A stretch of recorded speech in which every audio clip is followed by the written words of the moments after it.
저는 1999년 피부과 전문의 자격을 취득한 후 진료 현장에서 다양한 연령대의 환자들을 만나왔는데요.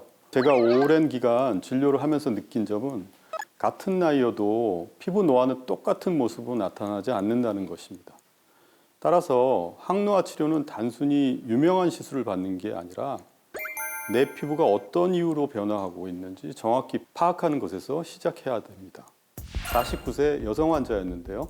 평소 팔자주름, 입 옆 처짐과 턱라인 처짐 등으로 고민하다가 내원한 분입니다. 피부가 굉장히 얇은 데다가 노화와 함께 볼과 턱에 지방이 처지면서 얼굴 윤곽이 네모처럼 처지게 되는 경우였는데요. 그래서 우선 이 환자분은 얼굴의 전체적인 탄력 개선이 필요하다고 진단을 했습니다.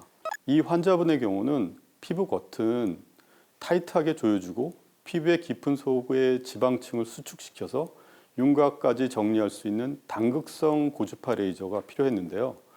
단극성 고주파 레이저는 표피부터 진피 그리고 피하 지방까지 깊게 퍼져서 타이트닝과 리프팅, 두 마리 토끼를 한 번에 잡을 수 있는 레이저 중 하나입니다. 이 그림을 보면 에너지 방식별로 피부층에 침투하는 깊이를 확인할 수 있는데요.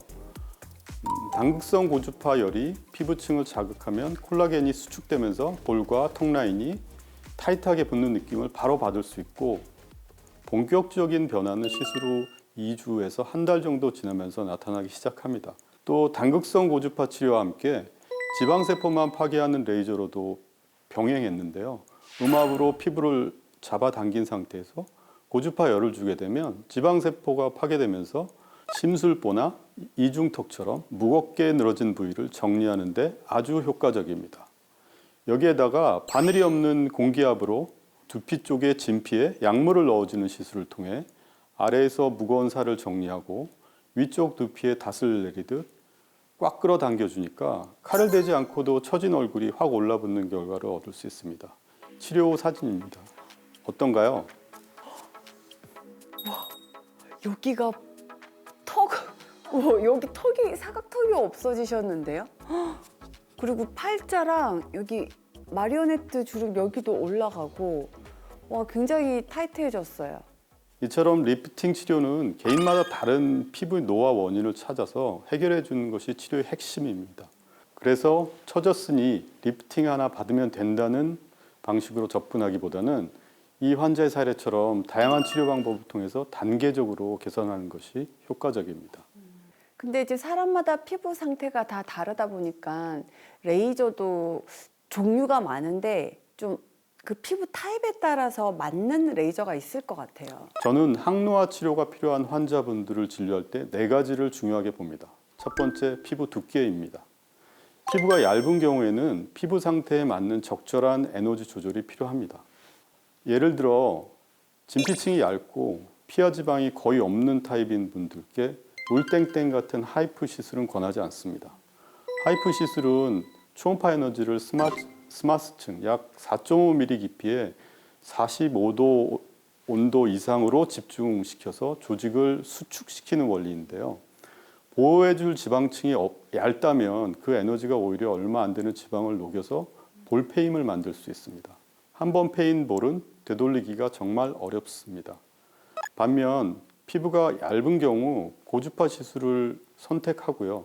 특히 튠땡땡은 고주파를 표피, 진피, 근막층까지 단계별로 깊이 쏠 수 있어서 피부가 얇은 분들께도 깊이를 얕게 가져가서 콜라겐만 자극할 수 있는 방법이기도 합니다.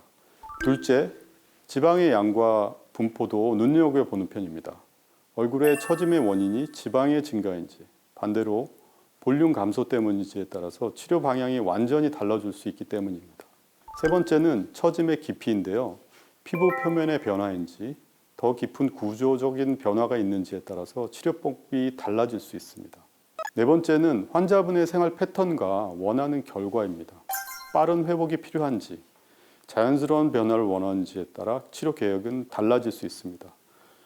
또한 정신적, 육체적 건강 상태도 고려의 대상이 될 수 있습니다.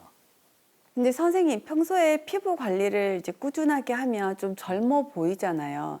그렇다면 이게 의학적으로도 진짜 피부 나이가 좀 젊어지는 건가요? 사실 피부는 타고난 유전적인 원인이 큰 편입니다. 하지만 이 부분은 선택의 문제가 아니기 때문에 관리의 영역이 현실적으로는 더 중요하다고 생각이 들고요. 자외선 노출이나 흡연, 수면 부족, 스트레스, 잘못된 생활 습관을 멀리한 분들이 피부가 상대적으로 덜 늙고, 당극성 고주파를 통한 조기 반복적인 시술로 이렇게 콜라겐을 저장해 뱅크를 만들어 두면 시너지를 통해서 누적적인 효과를 통해서 피부 노화를 예방할 수 있다는 그런 여러 연구 결과가 있습니다. 두 번째 사례는 33세의 젊은 여자 환자였는데요. 나이에 비해서 전체적으로 피부 탄력이 떨어지고 팔자주름과 이중턱이 고민이 있었습니다. 사진에서도 처짐을 확인할 수 있죠. 하지만 중년 이후 환자들처럼 광대가 아래 볼륨으로 꺼져서 처진 게 아니라 지방이 많아서 얼굴 라인이 울퉁불퉁해 보이면서 처져 보이는 경우였거든요. 이럴 때는 얼굴 윤곽을 더 정교하게 다듬어주는 윤곽 리프팅 시술이 더 효과적입니다. 또 팔자주름에서는 콜라겐 부스터 시술을 병행했습니다. 치료 후의 모습인데요. 얼굴 윤곽이 또렷해지고 전체적인 볼륨이 자연스러워서 훨씬 인상이 부드럽고 젊어 보이죠. 피부 노화는 누구에게나 찾아오는 자연스러운 과정이지만 사람마다 노화의 원인과 형태가 다릅니다. 그래서 현재 나에게 가장 자연스럽고 건강한 변화를 만들어가는 과정으로 이해해야 하고요. 고가의 시술을 결정하기 전에 먼저 내 피부 상태를 정확히 진단하는 것, 그것이 만족도 높은 항노화 치료의 시작이라는 점 기억하셨으면 합니다. 감사합니다.